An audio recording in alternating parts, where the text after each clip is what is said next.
Hello students, now we have to start the lecture that is chapter that is manufacturing industry. Okay, तो इसमें हम already agro based industries के बारे में पढ़ चुके हैं जिसमें हमने cotton, jute and sugar in तीनों इंडस्ट्रीज के बारे में डिटेल में स्टडी की कि क्या क्या इनको प्रॉब्लम फेस आती हैं, किस तरीके से ये इंडस्ट्री डेवलप है, कहाँ कहाँ पर डेवलप्ड है ना। आज हम शुरू करेंगे about the mineral based industry. ठीक है,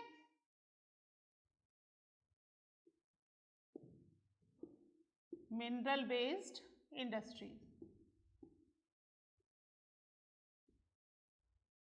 ठीक है, अपनी नोटबुक निकाल लीजिए and note down it. Mineral based industry कौन सी इंडस्ट्री है? This is the industry where metals and minerals are used as a raw material. ठीक है, इस इंडस्ट्री में मेटल्स और मिनरल्स यूज किए जाते हैं रॉ मटेरियल के रूप में। एग्रो बेस्ड में एग्रीकल्चर प्रोडक्ट यूज किए जा रहे थे। ठीक है ना, तो इसमें हम सबसे पहले पढ़ेंगे आयरन एंड स्टील इंडस्ट्री के बारे में।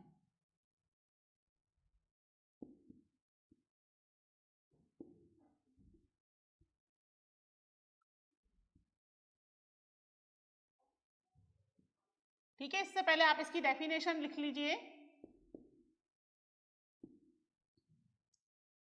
These are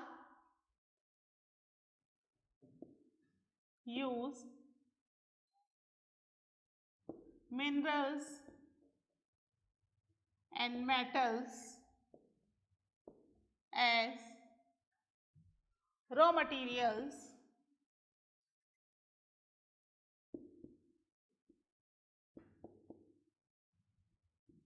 in their industries। ठीक है, ये क्या हो गई? मिनरल बेस्ड इंडस्ट्री की डेफिनेशन हो गई कि कौन सी इंडस्ट्री मिनरल बेस्ड कहलाएगी। ठीक है, जिसमें मिनरल्स एंड मेटल्स ये चीजें as a raw material use की जाती हैं। ठीक है, फिर आप लिख लीजिए iron and steel industry.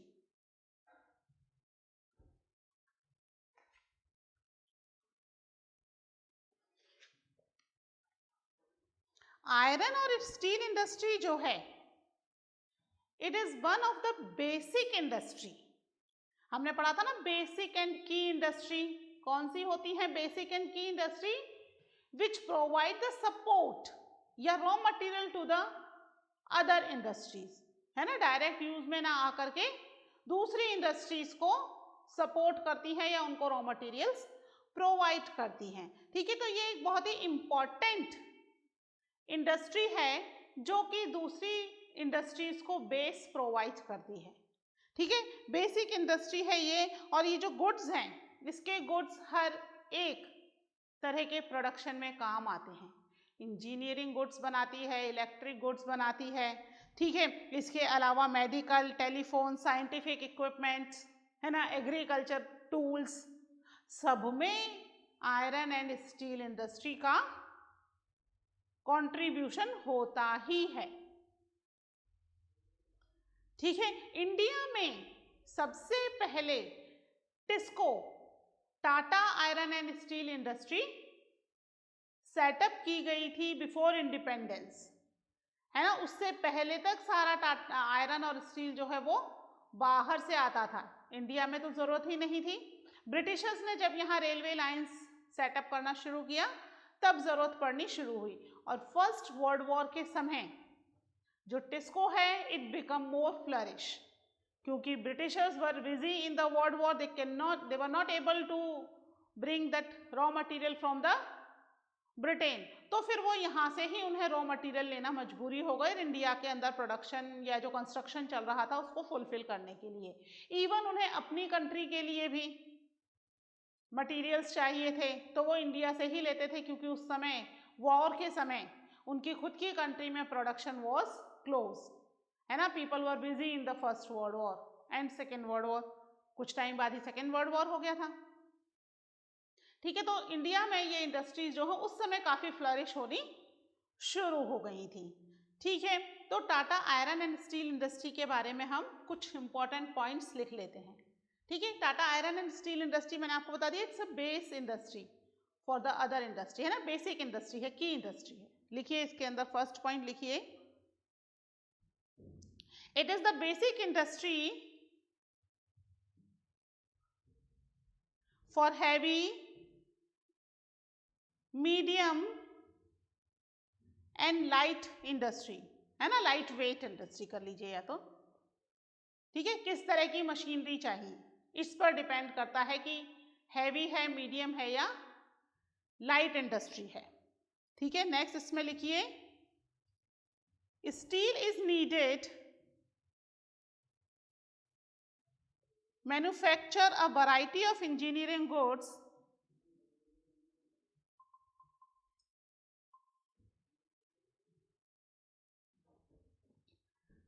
variety of engineering goods, construction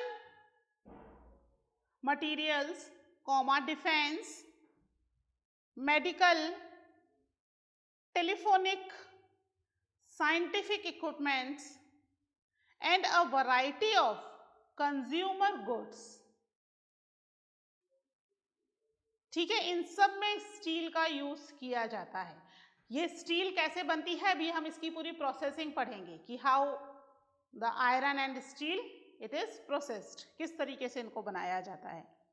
ठीक है, नेक्स्ट लिखिए, production and consumption of steel is often regarded as the index of a country's development. ठीक है, कंट्री का कितना डेवलपमेंट हो रहा है स्टील के प्रोडक्शन से या इसके कंजप्शन से, ये अंदाजा लगाया जा सकता है।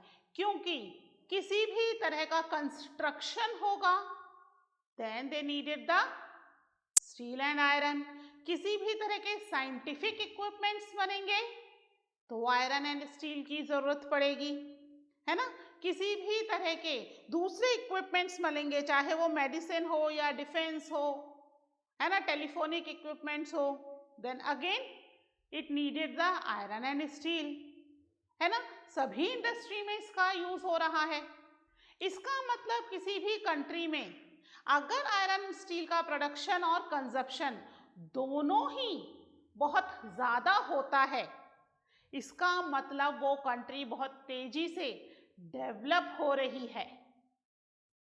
ठीक है, डेवलप्ड है तो वेल एंड गुड, अगर नहीं है तो डेवलपमेंट बहुत फास्ट हो रहा है अगर प्रोडक्शन और कंजप्शन काफी ज्यादा है।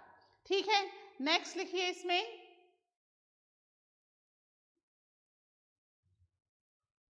आयरन और cooking coal and limestone are required in the ratio of approximately 4:2:1। ठीक है, 4:2:1। ठीक है, क्या क्या चाहिए इसमें, आयरन और कुकिंग कोल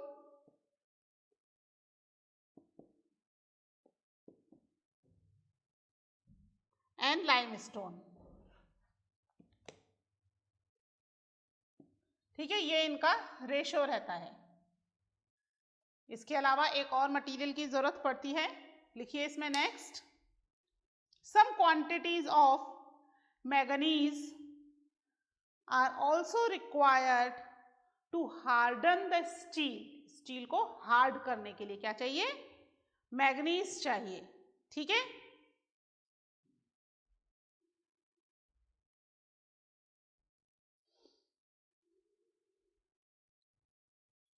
ठीक है, तो इनके प्रॉपर लोकेशन कौन सी होगी। अगर ये हैवी इंडस्ट्री है ना, हैवी इंडस्ट्री के लिए मटेरियल बन रहा है, लाइट के लिए, मीडियम के लिए, किसके लिए मटेरियल बन रहा है। ठीक है, लोकेशन ऐसी हो जहां से इजीली ट्रांसपोर्ट किया जा सके, क्योंकि ये तो बेसिक इंडस्ट्री है, दूसरी इंडस्ट्रीज को सपोर्ट प्रोवाइड कर रही है, दूसरे इंडस्ट्रीज को रॉ मटेरियल प्रोवाइड कर रही है। ठीक है, तो यहाँ पर ये ऐसी जगह पर लोकेटेड हो जहां पर ट्रांसपोर्टेशन इजी हो, है ना, रॉ मटेरियल आसपास ही मिल जाए, लेबर मिल जाए, ठीक है, तो that is the ideal location for setting up the industry. ठीक है, इंडिया में जो है 72.2 मिलियन टन स्टील जो है 2010-11 के हिसाब से, 2010-11 के हिसाब से 72.2 मिलियन टन, ठीक है, स्टील जो है वो प्रोड्यूस हुआ है पूरे वर्ल्ड में। इंडिया की 4th रैंक है to produce the crude iron, है ना, रफ आयरन को प्रोड्यूस करने के लिए। ठीक है, इनका जो प्रोसेस है, ये प्रोसेस किस तरीके से है वो प्रोसेस हम एक बार देख लेते हैं। मैं इसको रफ कर रही हूं, आप प्रोसेस लिखते भी जाना।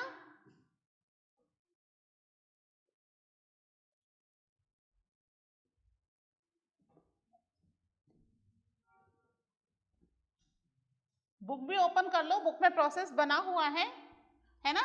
मैं एक बार बोर्ड पे बना रही हूं जिससे मैं आपको इजीली एक्सप्लेन कर सकूं।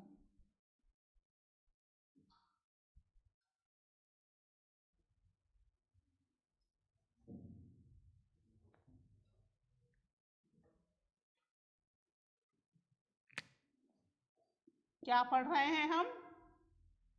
प्रोसेस ऑफ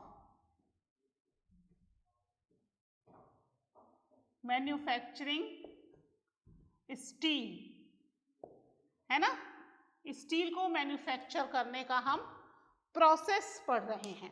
ठीक है, तो इसको प्रोसेस करने के लिए बहुत बड़ी फर्नेसीज यूज की जाती हैं। ठीक है, ब्लास्ट फर्नेसीज कहते हैं, फर्नेसीज मतलब भट्टियां, है ना, बहुत बड़ी भट्टियां जो हैं वो यूज की जाती हैं, जिसके अंदर आयरन ओर के साथ और दूसरे प्रोडक्ट को भी डाला जाता है ना। आयरन आपको पता ही है कहाँ से मिल रहा है, रॉक से। ठीक है, तो रॉक से आयरन को अलग करना पड़ता है, रॉक में लगा हुआ आयरन के साथ रॉक भी इंक्लूड है, तो उसको अलग करने के लिए इनको ब्लास्ट फर्नेसी में डाला जाता है। ठीक है, सबसे पहले क्या होता है, transport of raw material to plant.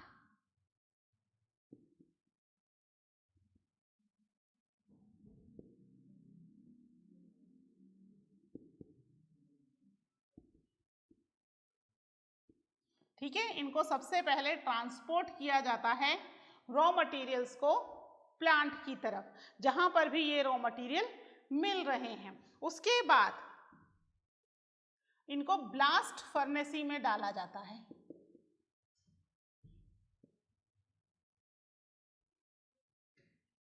ठीक है, ब्लास्ट फर्नेसी में क्या क्या डाला जाएगा,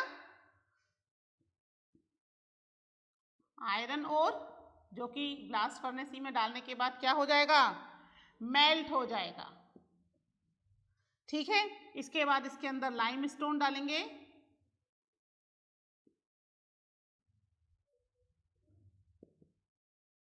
इस फ्लक्सिंग मटेरियल, ठीक है, जो इसको जोड़ेगा। ठीक है, विच इज एडेड।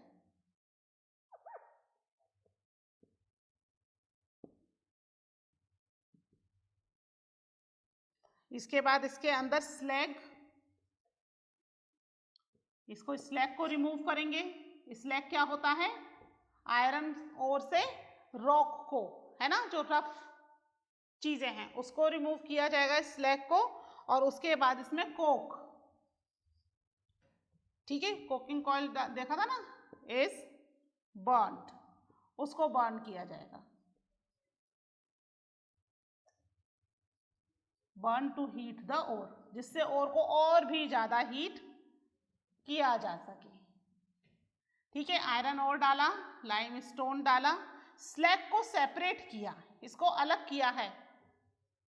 ठीक है, और फिर कोक डाल दिया, ये चीजें इसके अंदर डाल दी। हमने देखा ना, लाइम स्टोन इज टू को iron ore is to limestone is to coke, है ना, उसी क्वांटिटी में इसको डाला गया 4:2:1 के रेशो के अंदर। ठीक है, इसके बाद फिर इससे क्या बनेगा, पिग आयरन। मतलब रफ आयरन बनेगा, अभी भी फाइनल आयरन हमें नहीं मिल रहा है। क्या होगा? मॉल्टन मटेरियल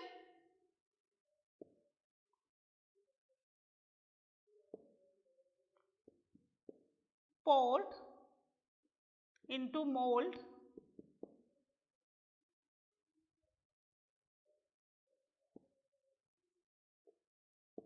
called pigs। ठीक है, अब जो इसमें से मेल्ट होकर, क्योंकि कोट डाल दिया ना इसको बहुत ज्यादा हीट करने के लिए, जो आयरन ओर है, आयरन ओर में लाइम स्टोन भी मिल गया, कोक भी मिल गया, बहुत ज्यादा हीट हो गया।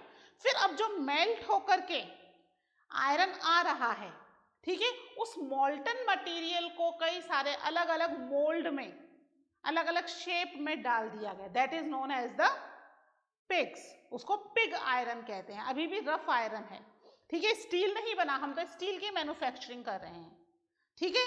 इसके बाद इसको स्टील बनाया जाएगा। अब जो है पिग आयरन को, पिग आयरन इज फर्दर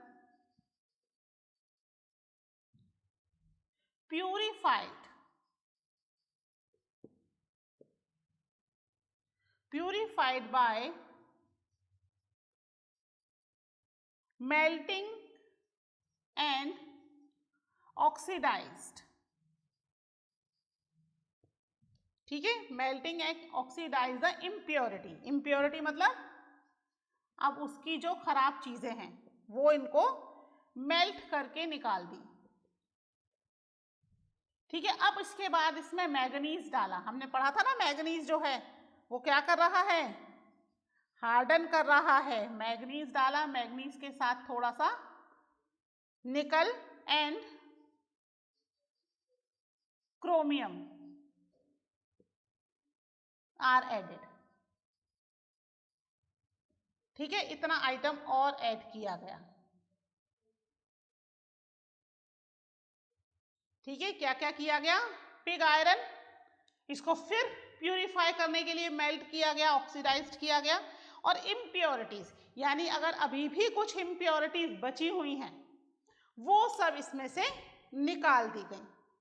फिर इसके अंदर मैग्नीज, निकल एंड क्रोमियम, इन सब चीजों को ऐड कर दिया गया, है ना। जितनी क्वांटिटी चाहिए, क्वांटिटी वाइज, बहुत कम क्वांटिटी में इनको इसके अंदर ऐड कर दिया जाता है। ये सब ऐड करने के बाद क्या बन गया? स्टील।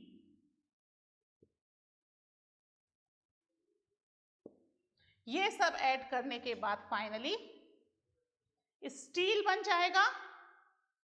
ठीक है, और अब इस स्टील को अलग अलग शेप साइज में रोल किया जाएगा, इसको ब्लेंड किया जाएगा, है ना, अलग अलग तरह से। ठीक है, तो अभी इसको क्या किया जा रहा है? दैट इज रोलिंग,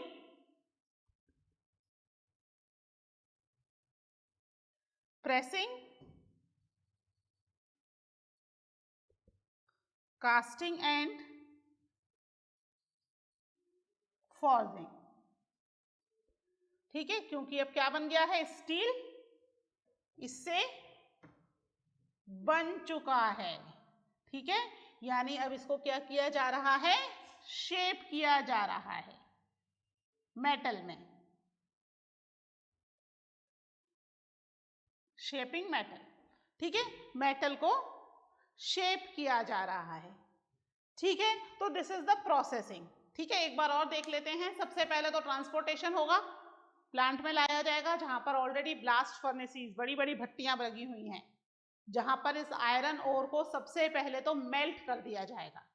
जितना भी आयरन ओर है रॉ मटेरियल के थ्रू आया, उसको मेल्ट किया जाएगा। ठीक है, मेल्ट करके इसमें लाइमस्टोन मिक्स कर दिया जाएगा।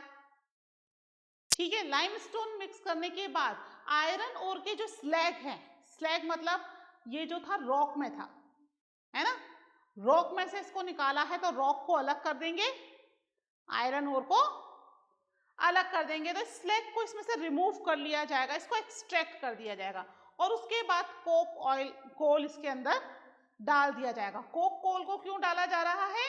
जिससे ये और भी ज्यादा बर्न हो और भी ज्यादा इसको हीट मिले।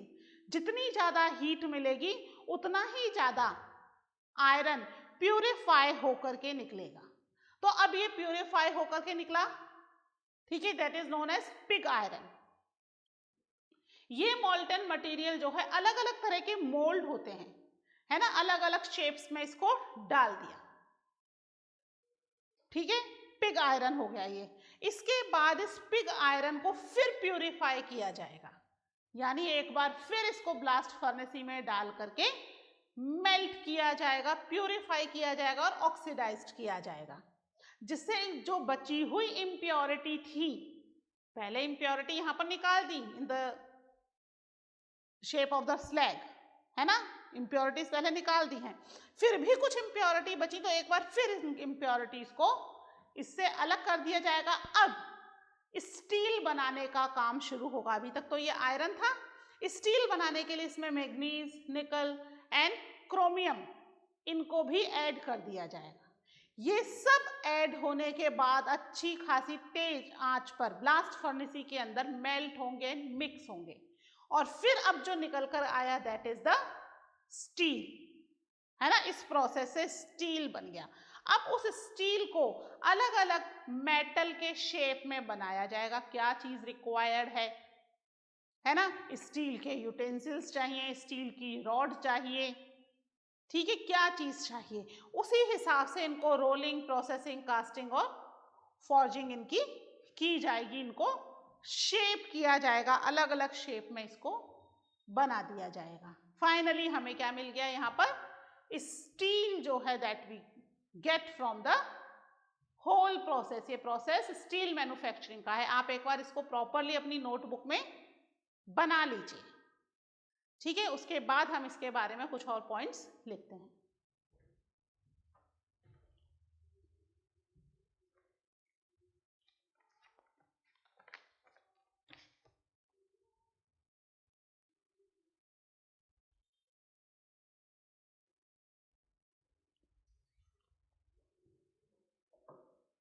ठीक है, हो गया ये। चलिए इसके कुछ और पॉइंट्स और लिख लीजिए एक बार। लिखिए, N integrated steel plant is large. Integrated मतलब जहां सारी चीजें एक जगह ही हो जाती हैं तो बहुत बड़ा होता है, ठीक है। An integrated steel plant is large, handles everything in one complex, from putting together raw material to steel making, rolling and shaping, यानी ये सारी प्रोसेस एक ही प्लांट में हो जाती है। कई बार क्या होता है, एक प्लांट में केवल पिग आयरन बनता है और फिर उसको आगे सप्लाई कर दिया जाता है to make the steel. Steel बनने के बाद अगले प्लांट में रोलिंग वगैरह होती है, शेपिंग होती है, वो अलग प्लांट होता है। बट कई बार इंटीग्रेटेड प्लांट्स भी होते हैं, यानी एक ही प्लांट है जहां पर सारी चीजें एक साथ एक ही जगह की जा रही हैं, चाहे वो पिग आयरन बनाना हो, स्टील बनाना हो, या फिर शेप करना हो इनको in the different different metals, ठीक है। नेक्स्ट लिखिए, most of the public sector undertakings market their steel through Steel Authority of India Limited. Bracket में आप शॉर्ट में लिख लीजिए SAIL, सेल, ठीक है। ये क्या है, एक ऑर्गेनाइजेशन है फॉर द स्टील प्लांट्स, ठीक है, steel Authority of India. Next point लिखिए,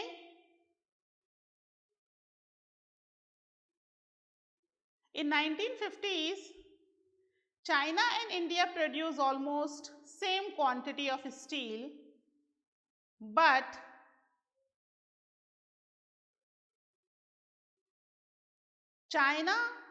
today China is largest producer of steel and consumer also, largest consumer also। World का सबसे ज्यादा स्टील ना केवल वो प्रोड्यूस कर रहा है बट सबसे ज्यादा स्टील को वो कंज्यूम भी कर रहा है। कौन? चाइना, ठीक है। इंडिया और चाइना पहले बराबर थे, स्टील प्रोड्यूस करने में, लेकिन अब इंडिया के कंपैरिजन में चाइना काफी आगे निकल गया है। ठीक है, नेक्स्ट लिखिए, छोटा Nagpur plateau region has the maximum concentration of steel, iron and steel, sorry, concentration of iron and steel industries because of the relative advantages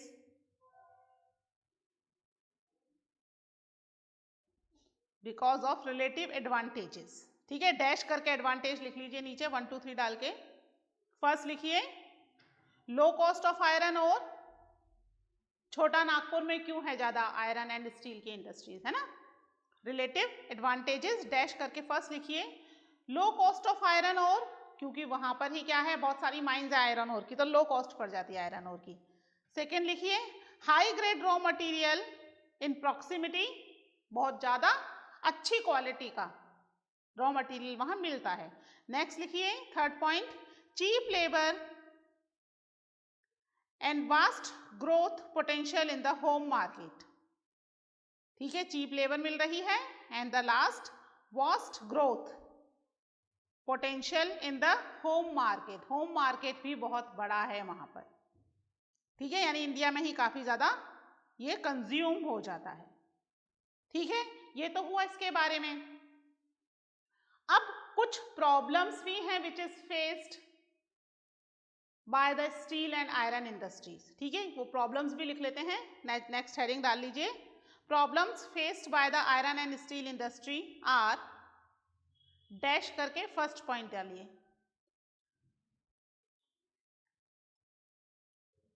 high cost and limited availability of coking coal.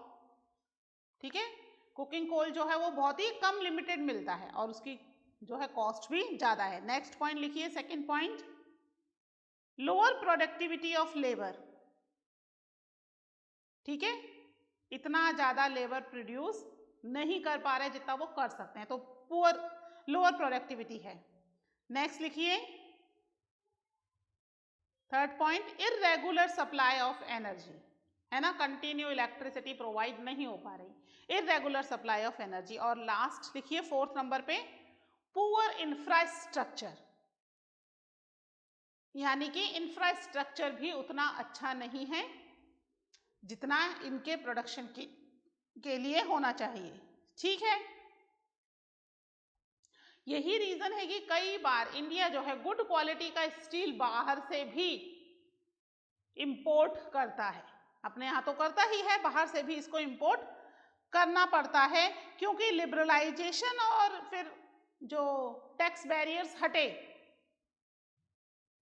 After 1991, उसके बाद India को काफी stiff competition मिला from all over the world, है ना, क्योंकि दूसरी जगह पर काफी अच्छी फैसिलिटीज अवेलेबल हो रही हैं to these industry comparative to the India. India में इतनी अच्छी फैसिलिटीज नहीं मिल पा रही हैं, जिसकी वजह से जो इंडिया की आयरन एंड स्टील इंडस्ट्री है वो थोड़ी लैकिंग बिहाइंड कर रही है। ठीक है, लिबरलाइजेशन तो समझते हो ना, ट्रेड बैरियर्स को रिमूव कर देना, हटा देना, यानी जिससे कि दूसरी कंट्री के जो प्रोड्यूसर्स हैं वो अपना सामान प्रोडक्ट इंडिया में सेल कर सकें। ठीक है, तो ये हुआ about the iron and steel industry.